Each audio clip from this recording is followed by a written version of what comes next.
stakeholders. Although the identity of major stakeholders can vary across organizations, in conscious capitalism we identified 6: customers, employees, suppliers, investors, society, and the environment. Whereas the triple bottom line tries to ensure that society and the environment are taken equally into consideration, along with profits for investors, stakeholder theory proposes a sextet bottom line, which also includes customers, employees, and suppliers. All 6 of these major stakeholders are important, and the truly conscious business sees the web of interdependencies that exist between all of them and manages the business to simultaneously create value for all of them. Of course, creating value for all 6 major stakeholders is not always easy, at least until we change the way we think about stakeholders. The always present temptation is to make trade-offs between the stakeholders so that one stakeholder gains at the expense of the others. If we look for trade-offs, then we will surely find them. What is more difficult to do, but also absolutely necessary, is to shift our consciousness to look for win-win-win strategies, what Raj and I call capital W win.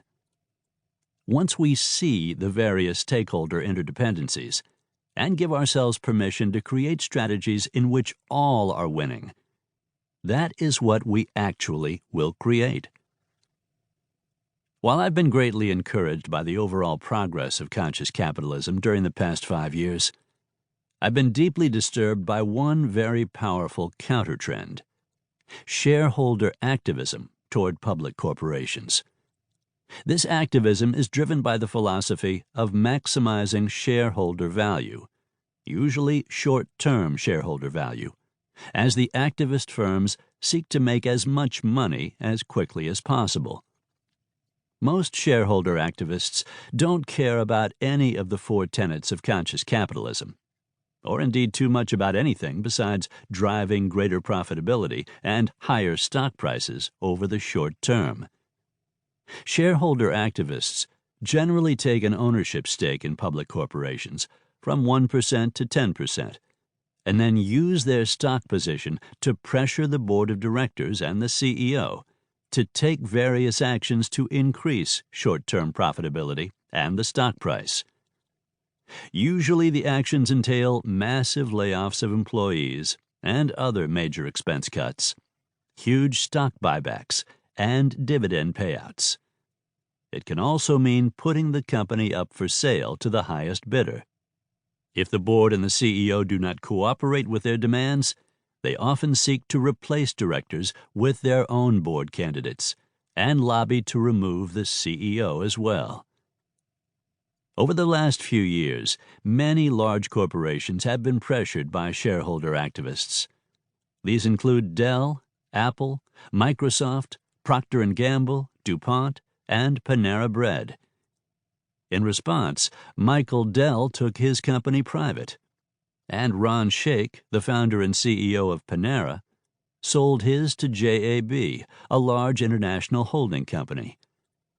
Both leaders were perhaps primarily motivated by their desire to escape the shareholder activists hounding their companies.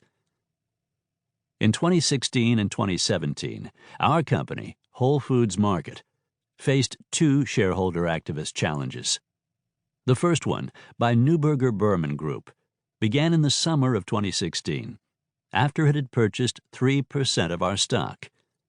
The firm began making various demands to the management team: reduce our cost structure, bring in new directors onto our board, hire a new chief financial officer, eliminate our co-CEO structure, and put the company up for sale. We listen carefully to all our stakeholders, including our shareholders, and do the best we can to make them happy. Where Neuberger Berman's suggestions made sense to us to improve the company, we implemented them. Where we believed its suggestions would be harmful to the company, we ignored them. In April 2017, a second shareholder activist, Jana Partners, announced that it had bought 8.8% of the company. When we met in person with Jana representatives to